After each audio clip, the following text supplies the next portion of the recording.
Abramos as nossas Bíblias no livro de 2 Samuel, capítulo 6, versos 1 a 11.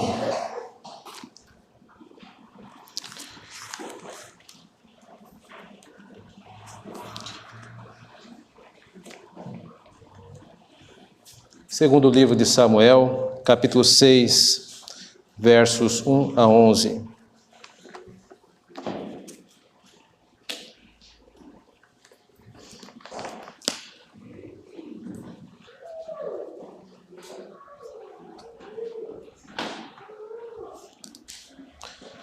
Diz assim a palavra do nosso Deus: Tornou Davi a ajuntar todos os escolhidos de Israel, em número de 30.000.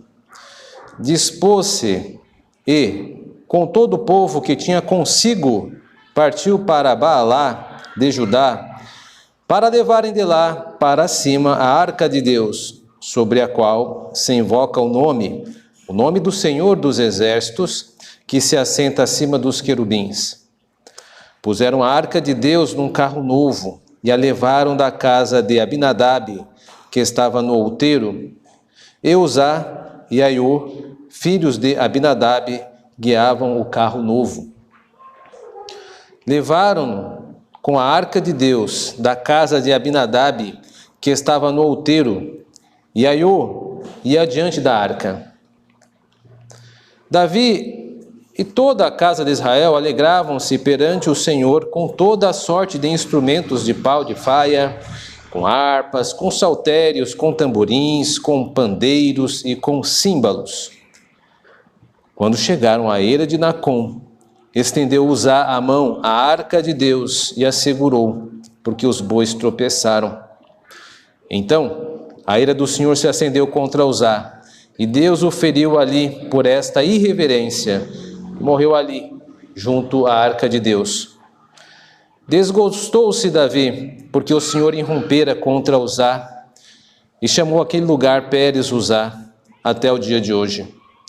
Temeu Davi ao Senhor naquele dia e disse: Como virá a mim a arca do Senhor? Não quis Davi retirar para junto de si a arca do Senhor para a cidade de Davi, mas a fez levar à casa de Obed-edom, o geteu. Ficou a arca do Senhor em casa de Obed-edom, o geteu, 3 meses, e o Senhor o abençoou e a toda a sua casa. Meus irmãos e irmãs, o desejo de manipular o sagrado, ele está em nosso DNA. Por desejo de manipular o sagrado, eu me refiro ao desejo de submeter Deus à nossa vontade e fazer o possível para que isto ocorra. Sim, isso está em nosso DNA. Esse foi, por exemplo, o motivo da queda de Adão e Eva. Eles queriam manipular, ser como deuses, e acabaram por isso provocando a queda da humanidade. Mas o desejo de manipular o sagrado não ficou, infelizmente, não ficou apenas com os nossos pais, mas também foi o meio de tentação da serpente para Cristo. Veja que os 2 relatos das tentações de Cristo, tanto em Lucas quanto em Mateus, embora tenham diferentes sequências, eles concordam em uma sequência. A serpente iniciou tentando seduzir a Cristo a manipular o sagrado, dizendo ele: Sendo tu o Filho de Deus, transforma então estas pedras em pães. Ou seja, traduzindo, se você é Deus, sendo você Deus, esse poder precisa estar a serviço. Então utilize agora, que já passou o jejum, e transforme de uma forma milagrosa as pedras em pães. Ou seja, se existe um poder, e esse poder é sagrado, está disponível, então ele precisa ser utilizado. Portanto, a primeira tentação da serpente ao nosso Senhor foi sobre manipular o sagrado. Por isso, tanto o episódio de Adão e Eva, quanto a primeira tentação de Cristo, concordam em uma coisa: a manipulação do sagrado, o desejo de manipular a Deus, é uma tentação muito grande. E essa tentação, meus irmãos, não diminui com o passar do tempo. Não é novidade que nos vários círculos evangélicos que nós temos acesso por meio das mídias sociais ou por meio de algumas informações via televisão, jornal, há muitas maneiras que tentam utilizar-se para manipular a Deus. Por exemplo, eles pensam em utilizar a ideia do suborno, ou seja, venha para cá, venha para a nossa igreja e com certeza Deus há de abençoar você. Ou seja, você venha para nós e você será abençoado. Deus é visto como aquele que deve nos servir. E aí, infelizmente, aquele ditado acaba fazendo-se valer. Muitos amam a Deus como o fazendeiro ama a sua vaca, não pelo que ela é, mas pelo leite que ela dá. É assim que muitos vão se prendendo a igrejas evangélicas, buscando não a bênção de Deus, buscando não o Deus da bênção, aliás, mas buscando apenas as bênçãos do Senhor. Esta é uma visão utilitária, há um desejo aí de manipular o sagrado. Mas também não só isso, alguns círculos evangélicos, o bordão já se formou, dê o seu tudo, que com certeza Deus há de devolver a você em dobro. A ideia de meritocracia, ou seja, eu preciso fazer alguma coisa para que Deus faça algo por mim. Deus então torna-se um sujeito que irá se submeter a esse tráfico, a esse trânsito, a essa troca. Isto é rebaixar a Deus, se subestimar a Deus, isto é sacrilégio. Mas como pano de fundo está o grande desejo que todos nós temos de manipular o sagrado, visto é que muitos desses círculos evangélicos estão lotados nos templos destas pseudo-igrejas. Portanto, a serpente, ela ainda apresenta não apenas a sua cauda, mas o seu corpo inteiro e a sua voz por meio das tentativas de manipular o sagrado. Neste texto que nós lemos, a presença da manipulação do sagrado também está aqui. E nós veremos aqui, pelo menos, meus irmãos, duas coisas. Primeiro, o sagrado não está a serviço de ninguém. E segundo, a obediência, ela está acima de todas as boas intenções, de todos os sentimentos. Comecemos então vendo que o sagrado ele não está a serviço. Para reconhecermos isso, precisamos, antes de tudo, entender a cadeia de eventos que deu origem a esse texto que eu acabei de ler. Devemos nos relembrar de alguns acontecimentos do primeiro livro de Samuel, que eu conto apenas de passagem aqui. Tudo começou com período anterior a Saul, onde quem julgava Israel era Eli. Israel enfrentou os filisteus e recebeu uma grande derrota, fragorosa derrota. Então, para tentar vencer de novo, eles decidem levar a Arca da Aliança, juntamente com os seus sacerdotes, Hofni e Finéias. Não deu certo, houve uma grande mortandade, Israel foi humilhada e os filisteus levaram a Arca da Aliança como despojo de guerra. Aliás, ainda mataram toda a linha sacerdotal que era responsável pela arca, tanto Eli, o sumo sacerdote, como seus dois filhos, Hofni e Finéias. Levaram então a arca para as terras dos filisteus. Mas a arca lá não podia ser manipulada e ela começou então uma sequência de mortes em cidades. E aonde a Arca da Aliança ia passando nas terras dos filisteus, havia grande mortandade. 4 cidades foram extremamente afetadas: Asdod, Gate, Ecrom e Gaza, conforme o primeiro livro de Samuel. Os filisteus então percebem que ter a Arca da Aliança no seu território não é um bom negócio. E eles enviam novamente para o território de Israel, mas em um carro novo, juntamente com vacas, guiando o carro, e por trás uma escolta dos filisteus para garantir que a arca chegaria em segurança ao território de Israel. A arca chega à cidade de Bet-Semes e, chegando lá, também provoca morte, porque algumas pessoas queriam ver o que estava dentro da arca e mais de 70 pessoas morreram. Então as cidades onde a arca vai passando, vai enfileirando mortos, pessoas que queriam manipular a Deus, mas que vão, infelizmente, ajuntando-se em corpos sobre corpos, porque Deus não se deixa manipular. Enfim, decidem ali deixar a arca na casa de Abinadab, onde permanece durante 20 anos, até o início do reinado de Saul. Saul então começa a reinar, e a arca continua na casa de Abinadab por mais 40 anos, segundo o livro de Atos, no seu capítulo 13, verso 21, que entende que o reinado de Saul era de 40 anos. Então, durante 60 anos, a arca não esteve no tabernáculo, mas esteve sob a guarda da casa de Abinadab. E aí nós encontramos Davi, que estava iniciando o seu reinado em Israel das 12 tribos. Ele era rei apenas em Judá durante 7 anos. Começa a governar agora sobre Israel, e um dos primeiros atos do seu governo é levar a Arca da Aliança para a cidade recém-conquistada e recém-batizada cidade de Davi. E é aí que nós encontramos este episódio onde Uzá acaba morrendo. Por isso uma pergunta precisa ser feita: qual foi o erro de Uzá?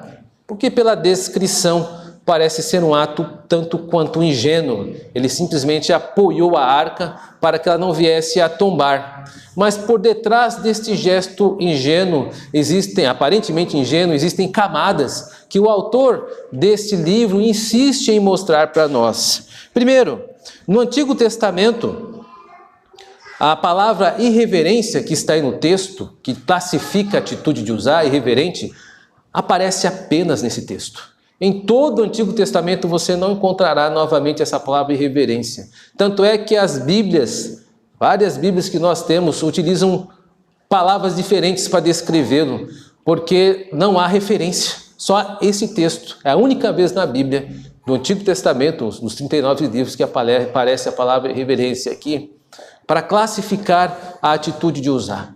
Uzá ele não deveria ter colocado a mão na arca.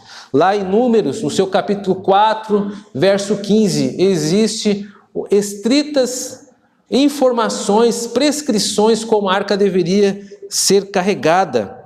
Diz acerca dos levitas que eram responsáveis para carregar a arca. Está assim em Números 4, 15. Nas coisas santas não tocarão, para que não morram. São estas coisas da tenda da congregação que os filhos de Coate, os levitas, devem levar. Ou seja, nem os levitas poderiam colocar as mãos nas coisas santas. Eles deveriam esperar a supervisão de um sacerdote que cobriria as coisas santas com manto, e aí sim eles poderiam transportar por meio dos varais que estavam nelas para aonde Deus fosse apontar que devia ser montado o tabernáculo. Por isso, meus irmãos e irmãs, uma atenção aqui. O erro de Uzá foi a desobediência a um mandamento simples, claro. A arca não deveria ser tocada, como nenhum objeto do tabernáculo deveria ser tocado. Agora, mais do que o erro, nós precisamos olhar para duas causas desse erro que levou Uzá a cometer esse erro. E a primeira causa é aquilo que eu já disse, foi a desobediência da lei, porque não é preciso ir muito longe para ver que Uzá cometeu este erro. E não só isso, Davi, lá no livro de 1 Crônicas, que é um livro que é escrito em paralelo, basicamente, com Samuel, existem muitas semelhanças, muitos eventos escritos no livro de 2 Samuel, estão no livro de 1 Crônicas, mas existem alguns enxertos, alguns textos que não estão no livro de 2 Samuel, como a declaração de Davi. Davi diz assim, olha, vamos novamente carregar a arca, agora ninguém pode carregar a arca senão os levitas. Ele chega a essa conclusão lá em 1 Crônicas 15. E diz mais, e foi exatamente por causa desse meu erro que o Senhor interrompeu o nosso cortejo. É claro que ele não fala exatamente com estas palavras, mas ele diz e confirma que o grande erro dele foi não conduzir a arca como ela deveria ser conduzida. A desobediência causou morte e destruição. Mas alguém poderia dizer assim, mas espere um instante, Uzá conhecia a lei? Por trás desta pergunta há uma ideia que a Bíblia não concorda. Nós não somos responsáveis apenas por aquilo que nós conhecemos, mas nós somos responsáveis por aquilo que a lei proclama que ela é. Ou seja, a lei é autoritativa. Uzá não conhecia, se não conhecia, deveria. Ele teve muito tempo para poder estudar acerca deste artefato, cuja responsabilidade era guardar. Mas pense por um instante, nem mesmo a nossa legislação, ela aceita esse tipo de desculpa. Vamos supor que nenhum de nós conheça as leis de trânsito e acabamos atravessando a rua de uma maneira indevida e causemos um acidente. Você acha que um juiz irá aceitar a desculpa de que você não conhecia a lei e irá isentá-lo de pena? Claro que não. A lei é pública. Ela foi colocada para que todos nós tivéssemos ciências. Assim como a lei de Deus o é. Uzá deveria conhecer. Então, a ignorância da lei não isenta responsabilidade. O fato de nós nos dizermos ignorantes não muda a pena. A pena de Uzá era a morte, e foi morte que ele recebeu. Portanto, Uzá é totalmente responsável pela sua própria morte e destruição.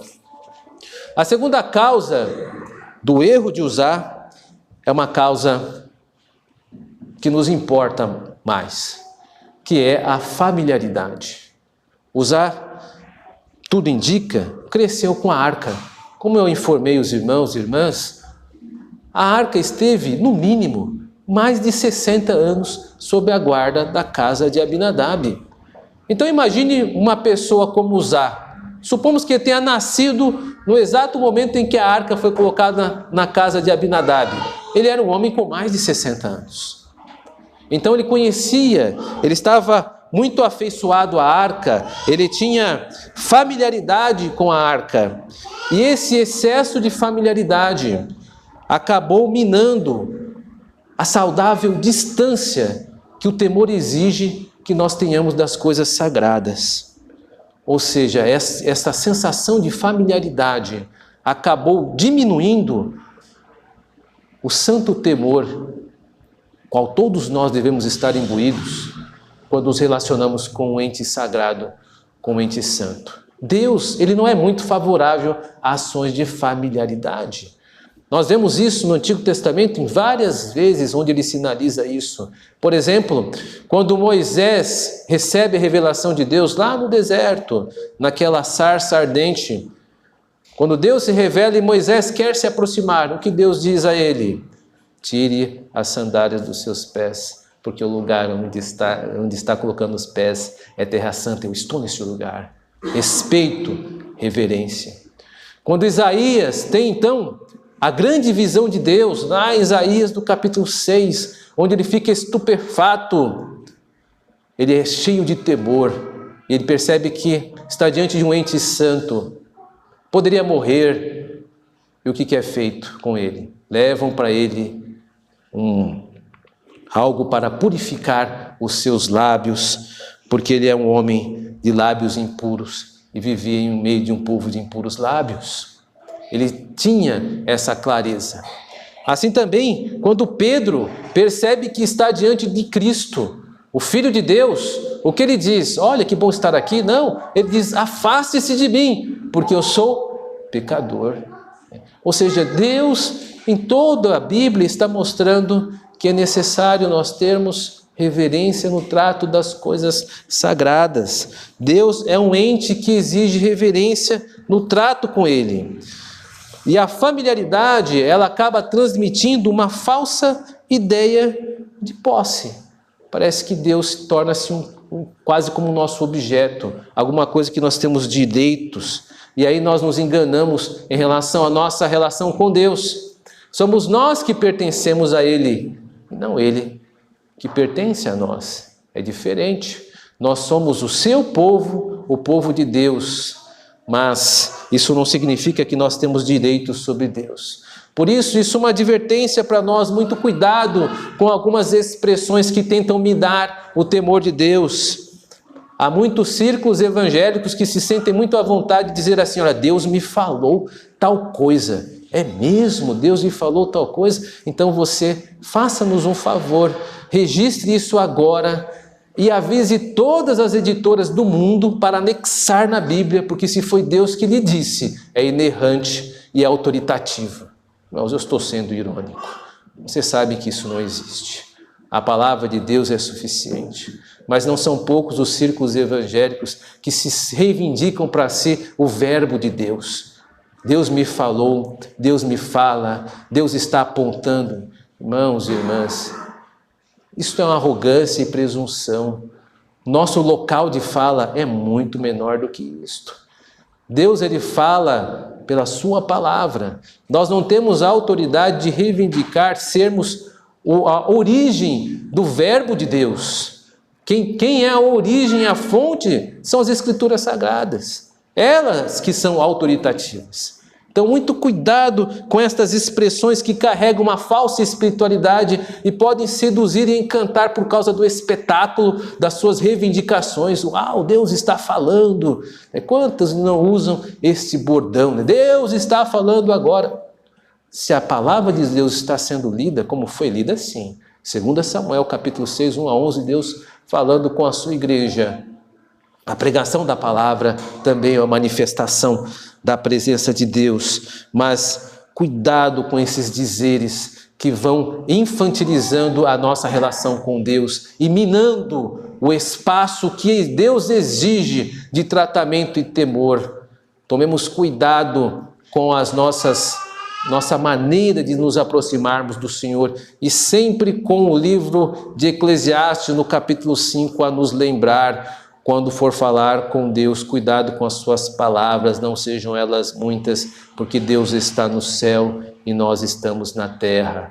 Ou seja, o Senhor, ele é um ente santo, é um ente distante de mim no que tange ele não ser como eu, ele não é um homem como eu fui feito, como você foi feita, a imagem de Deus e não o contrário. Não podemos construir uma imagem de Deus ao nosso sabor.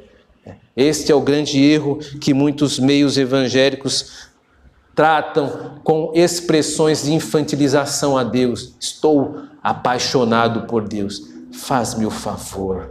Isto você usa com teu namorado, com a tua namorada. Tenha reverência com o Senhor. Nós viemos adorá-lo, prestar-lhe o culto com todo respeito e reverência. Ele é um ente diferente de mim e de você. Ele requer um tratamento com toda a reverência. Uzá morreu porque ele desafiou isso. E eu espero que nenhum de nós experimente destino igual. Tomemos cuidado e muita reverência quando Deus for objeto da nossa fala e da nossa escrita ou do nosso digitar. É Deus, é sobre Deus que estamos falando. Toda reverência é pouca. Como nós vimos, meus irmãos e irmãs, Deus não deseja ser manipulado e não tolera manipulação. Mas o texto também, ele vai mais além, porque ele demonstra que o que Deus quer, que é obediência. A obediência, ela está acima das intenções nesse texto e dos sentimentos e emoções. Primeiro veremos a relação da obediência com as intenções. É indiscutível que Davi tinha excelentes intenções para com a arca. Veja, Davi está iniciando o seu reinado. E a primeira ação dele é uma bela ação. É fazer com que o culto esteja presente em Israel, porque não havia isto. O tabernáculo estava sem a arca. E Davi então quer restaurar o culto a Deus. Que intenção belíssima. Davi era um homem bem intencionado. E mais ainda, se você é um conhecedor das Escrituras, sabe que Moisés havia deixado escrito lá em Deuteronômio 12, de que depois de que Israel derrotasse os seus inimigos, as tribos deveriam escolher um local para que o culto de Deus fosse estabelecido. E à medida que as tribos escolhessem esse local, Deus também chancelaria essa escolha, escolhendo também esse local. O texto, o autor vai indicando que Davi está cumprindo Deuteronômio no capítulo 12, esta profecia, este mandamento que Moisés havia deixado. O culto deveria ser restabelecido nacionalmente. E Davi conseguiu uma grande conquista militar, derrotando de uma vez por todas os filisteus e conquistando uma grande cidade, pondo o seu nome nessa cidade. E ele quer cumprir esta profecia, estimando, portanto, traz a arca para demonstrar que ele vê-se na necessidade de inaugurar o local para o culto a Deus. Existe intenção melhor? É uma belíssima intenção. Estabelecer o culto a Deus. Mas a desobediência acabou destruindo os propósitos de Davi. Davi era um homem bem intencionado, mas apenas as boas intenções não garantem que estejamos certos. Nós podemos estar muito bem intencionados e estarmos incorrendo em desobediência. Veja só o caso de Davi. Mas não apenas o caso de Davi, existem inúmeros outros casos onde servos e servas de Deus possuem até uma boa intenção, querem ajudar a Deus, por assim dizer, e acabam cometendo pecado, cometendo desobediência, cometendo erro, produzindo situações difíceis. Por exemplo, Sara, quando ao saber ter clareza de que estava estéril e no seu entendimento humano não poderia gerar filhos, o que ela faz? Ela faz um jeitinho, dá a Agar, a sua serva particular, para que Abrão tenha relações com ela e tenha filhos por meio dela. Isso foi um arranjo, tentou ajudar a Deus. Ela estava bem intencionada, queria que a promessa de Deus se cumprisse. Mas o que aconteceu? Surgiram os ismaelitas. E meus irmãos e irmãs, os ismaelitas, filhos, descendentes de Ismael, trouxeram e ainda trazem muitas dificuldades para os judeus nos dias de hoje. Por isso, meus irmãos e irmãs, Davi e Sara estavam bem intencionados, mas a boa intenção, ela não é garantia de que nós estejamos fazendo aquilo que é certo. Boas intenções sem obediência não são boas, elas são apenas intenções. E se não estiverem fundamentadas na obediência, com certeza gerarão morte e destruição. Se Davi tinha boa intenção, o que dizer de Uzá? Uzá era um homem bem intencionado. Ele era um dos responsáveis pela arca. E a Bíblia não desabona esta ação de Uzá no que toca a ser responsável pela arca. Ele estava lá, juntamente com Aiú, seu irmão, acompanhando o cortejo para garantir a segurança da arca. Uzá tinha boas intenções, mas, infelizmente, ao colocar a mão na arca para deter a sua queda, Uzá acabou cometendo pecado. Por mais bem intencionado que ele fosse, isso não garantia que ele estava certo. Uzá errou e foi arrogante e presunçoso, porque ele acreditou que o destino da arca estaria mais seguro nas suas mãos do que a terra caindo, a terra que foi criada por Deus. Uzá cometeu um grave erro, pecando contra Deus e desobedecendo. Portanto, mais uma vez, tomemos cuidado. Boas intenções sem obediência não é uma boa intenção, é apenas uma intenção. E se não estiver fundamentada na obediência, estará fadada à destruição, como ocorre com Uzá. Se a obediência é superior às intenções, mais ainda a obediência é superior às emoções. E o texto, ele transborda de sentimento. Nós lemos o texto e nós também ficamos emocionados com o texto. Existem muitas alegrias ali, muita satisfação e alegria. Davi está dirigindo o cortejo, feliz da vida. E a multidão também transbordava de felicidade. Mas o fato de estar satisfeito e alegre não significa que estava certo. Mesmo ele conduzindo a arca, ele estava conduzindo em desobediência a Deus, porque a arca não deveria ser conduzida por um carro novo de bois, deveria ser conduzida por levitas. Por que eles estavam conduzindo com bois? Porque foi assim que os filisteus conduziram a arca quando saiu lá das terras deles para Jerusalém, para Israel, perdoe-me. Davi e a casa de Abinadab acharam que era uma boa ideia repetir a versão.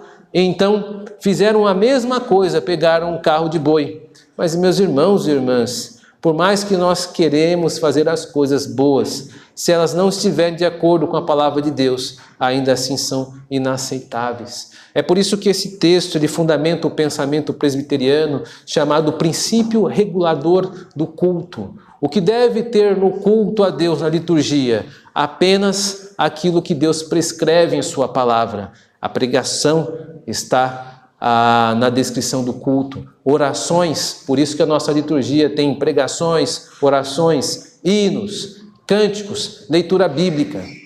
Mas na nossa liturgia não tem dança, não tem teatro, não tem artes cênicas, não tem coisas pirotécnicas, porque estas coisas não são recomendadas na liturgia, nós não encontramos fundamento bíblico. Então, por muito que isto pareça seduzir vários círculos evangélicos, e talvez alguém pense assim, olha, seria uma boa ideia fazer uma fumaça aqui, algumas luzes piscantes. Cuidado, estas coisas elas tiram a atenção para aquilo que devemos nos preocupar, com os elementos do culto. Existem as circunstâncias do culto. Circunstâncias do culto são aquilo que nós temos como bateria, teclado, um horário para nos reunirmos, um prédio para estarmos. São circunstâncias do culto, mas são muito inferiores aos elementos do culto, a saber, a oração, a pregação da palavra, as leituras bíblicas, os cânticos e os hinos entoados vocalmente pela igreja. Estes são os elementos, porque estes são estabelecidos pelas Escrituras e nós devemos zelar para que eles ocorram.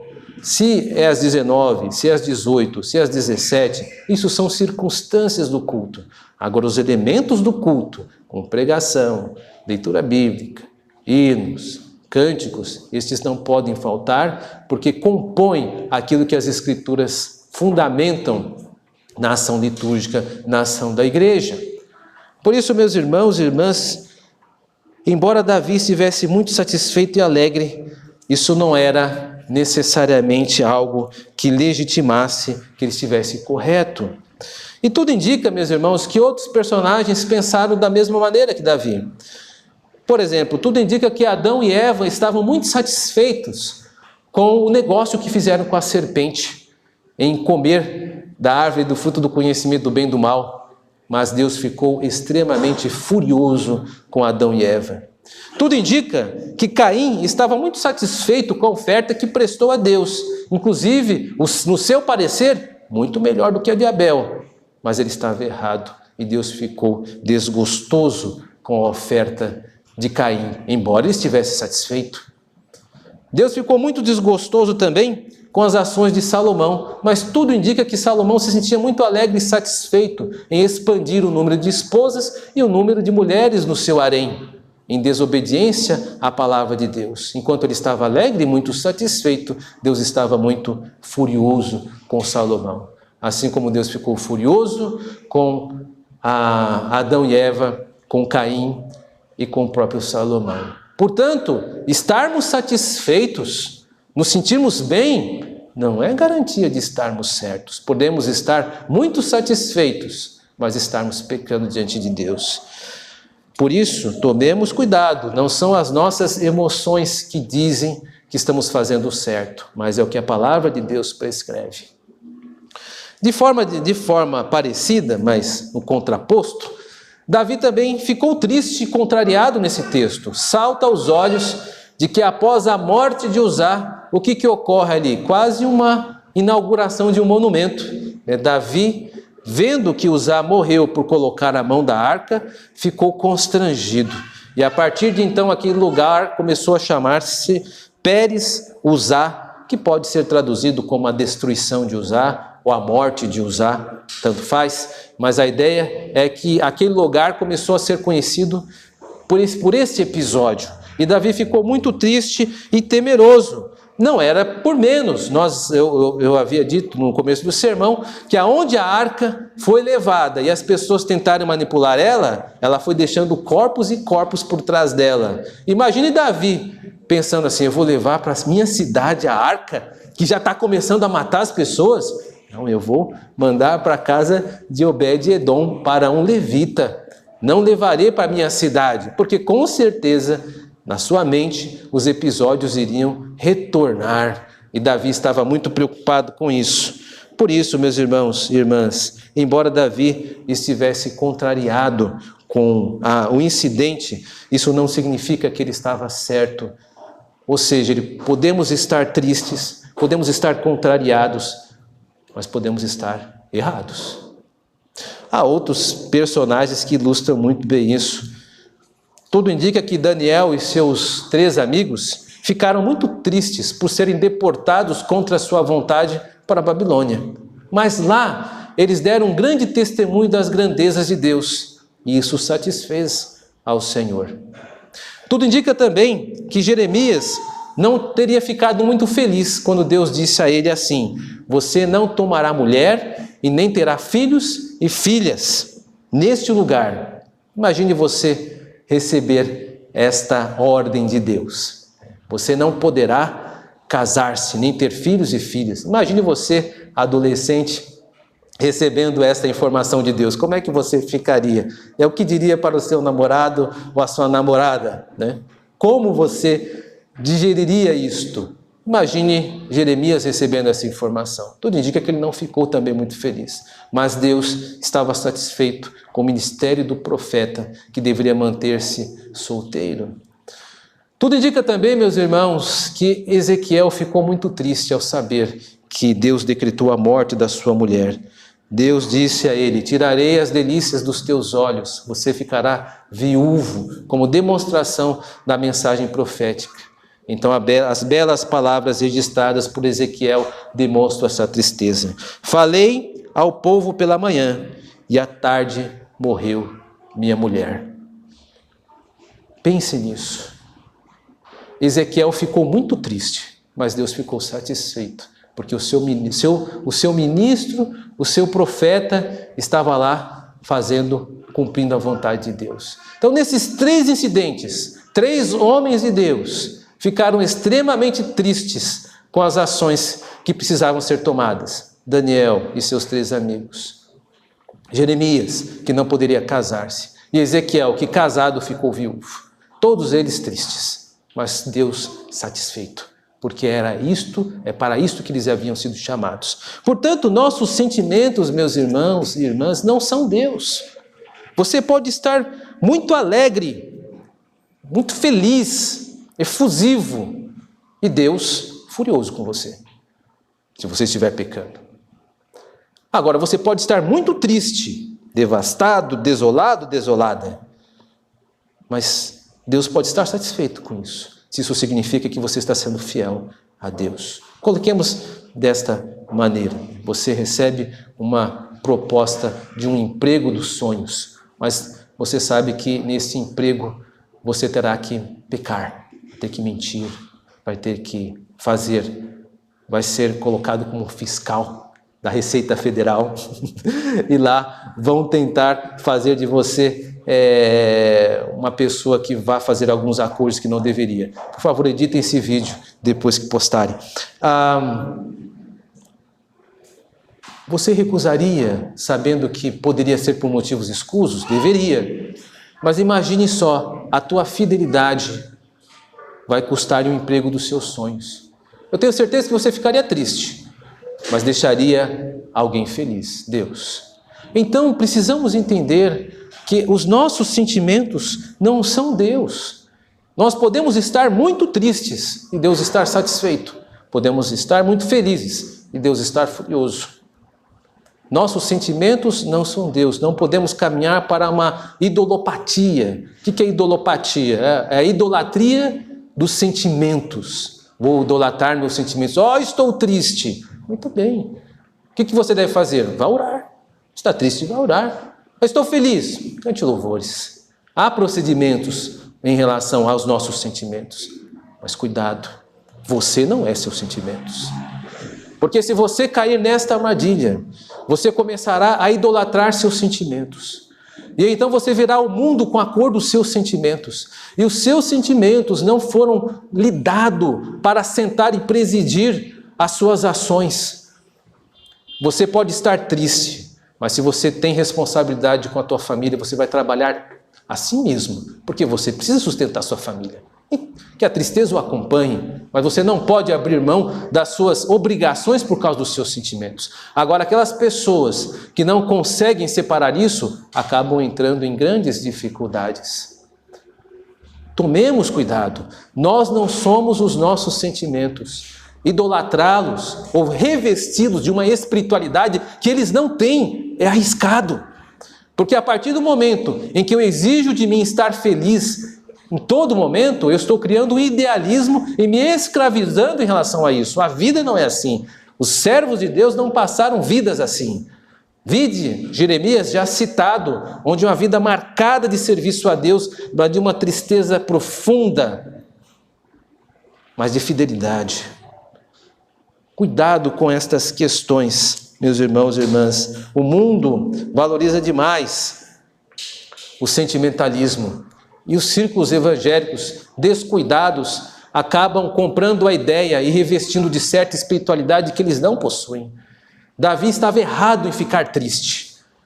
Ele estava errado porque desobedeceu. E por causa da sua desobediência, matou um homem. Uzá foi morto porque Davi encampou um cortejo e não se organizou suficientemente para estar imbuído do que deveria fazer nos seus procedimentos. Uzá, com certeza, caiu na conta de Davi, porque desobedeceu a Deus. Como rei, ele não deveria fazer isso. Ele era o juiz da nação. Ele deveria julgar o povo. E ele cometeu este erro.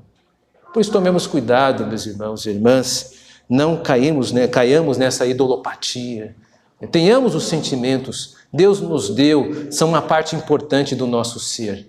É importante estar feliz, é importante a tristeza também no seu devido local. Há momento, como Eclesiastes diz, para estar triste, e há momento para estar alegre. Há momento para abraçar, e há momento para deixar de abraçar. Saibamos com equilíbrio lidar com os nossos sentimentos, para que os nossos sentimentos não venham a tomar o trono que pertence ao Senhor. Deus é o teu Senhor, não a alegria, não a tristeza. Eles são apenas elementos que compõem a nossa trajetória. Meus irmãos e irmãs, algumas considerações finais nesse sermão. Davi acertou então em algo. Assim que seus planos foram interrompidos pela morte de Uzá, ele tomou a melhor decisão. Ele colocou a arca na casa de Obed-edom. E ao fazer isso, e ver que Deus abençoou a casa de Obed-edom, ele percebeu que Deus abençoa a obediência. Era um levita que deveria carregar a arca. E então ele organiza um novo cortejo. E agora ele toma as devidas precauções e começa a colocar os levitas nos seus devidos lugares para conduzir a arca e ainda vai oferecendo sacrifícios. Porque é assim que deve ser. A nossa vida deve ser pautada na obediência.